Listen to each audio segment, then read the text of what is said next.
As I promised to you in the previous video, I'm going to show you how to use the improvement cycle for yourself on the range to speed up swing changes and stop wasting time and effort to not improve.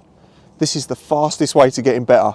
So now let's head to the studio and get started. I want you to know the most efficient way to do this and not make it any more complicated than it needs to be.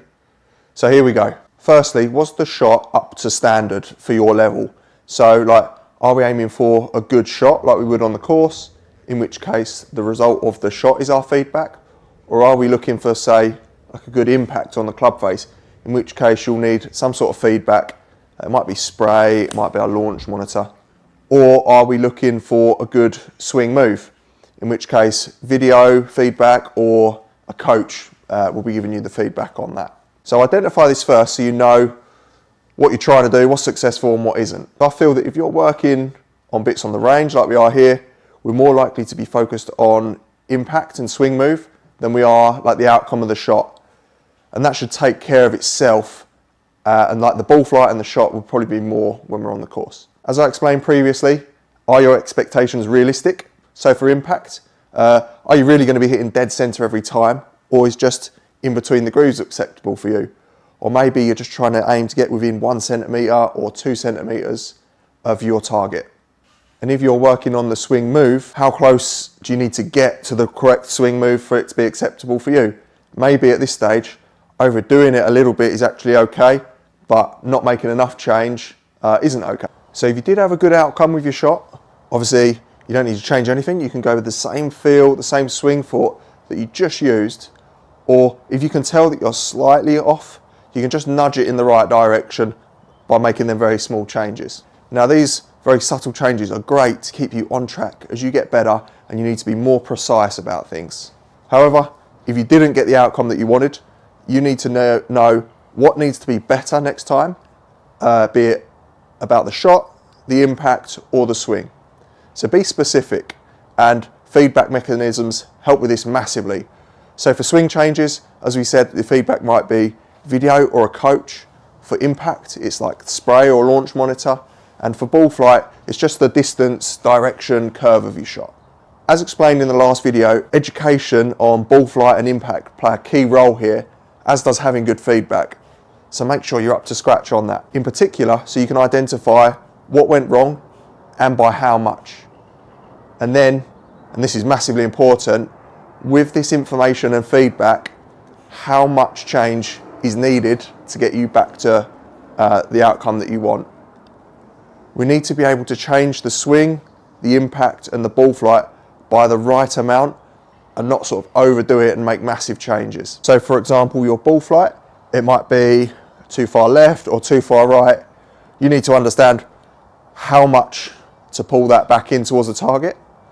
If it's your impact, it could be because we're hitting it on the toe and you need the feedback, or you need to be able to feel how much on the toe it is so you can move it just the right amount towards the center.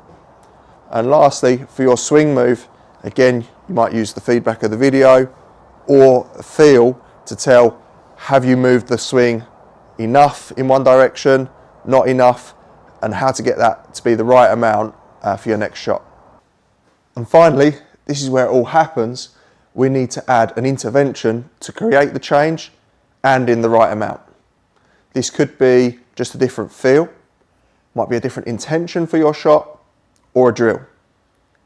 And again, this intervention must be relevant to the ball flight, the impact or the swing move that you need to change, not just a random tip that you've seen or heard. And also it must be doable for you and have a high probability of success. This is learned through practice.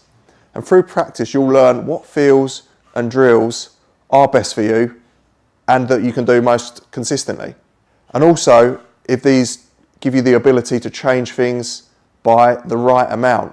Now I'm going to show you several examples of how I do all of this in 20 seconds or less, and you can copy it. So if we use that shot as an example, I can see here that I've hit the ball ever so slightly on the toe, which is why that ball drifted out to the right and went a little bit shorter. So what I'm going to try and do for my next shot is move that contact to be a little bit more towards the center. That'll get my distance back, that'll get my accuracy up a little bit, And the way that I'm going to do that is just by changing my intention slightly. So I'm going to have to aim to hit my shot maybe just a centimetre to the heel side of centre, which is then going to move my contact where it was slightly on the toe back towards the middle. So just a slightly different intention over this shot of trying to hit it slightly in the heel. That's better. And by doing that, there you go, I was able to hit that much more in the middle, and my distance and my direction was that much better. So I could tell when I hit that shot, I hit the ground probably ever so slightly before the ball. So what I'm going to try and do on this one is change my swing technique and my swing move to make sure that I hit the ground a little bit later. So slightly different to just changing my intent, I'm actually going to really feel that I shift my weight a little bit more. I could see that that hit the ground more in front of the ball. So now when I go ahead and hit it, I can make a better contact. So it's as simple as seeing where I hit the ground was just a little bit before, maybe just an inch or so. So I made a swing change or did a drill to try and move that contact forwards about an inch or so. And then when I went ahead and hit the shot, I knew that I made the right change because the contact moved forward, and also in that case in the right amount as well, because I got my contact just where I needed it to be. Remember that you will make mistakes and adaptations will happen over time, so it's very important that we factor this in and we move with this and adjust our swing thoughts and feels accordingly. So like my swing from a month ago might now create too much change and I need to ease off it a bit or find a new swing thought. I know this will really help you not only improve your shots and consistency, but also speed up your swing changes and get you improving faster. No one wants to waste their time practicing stuff that either won't make a difference or will make you worse. So don't practice in the wrong way. Use what you've learned today to make sure that this isn't you. Thanks again for watching. Any questions or comments, please leave below, and don't forget to subscribe and like the video too.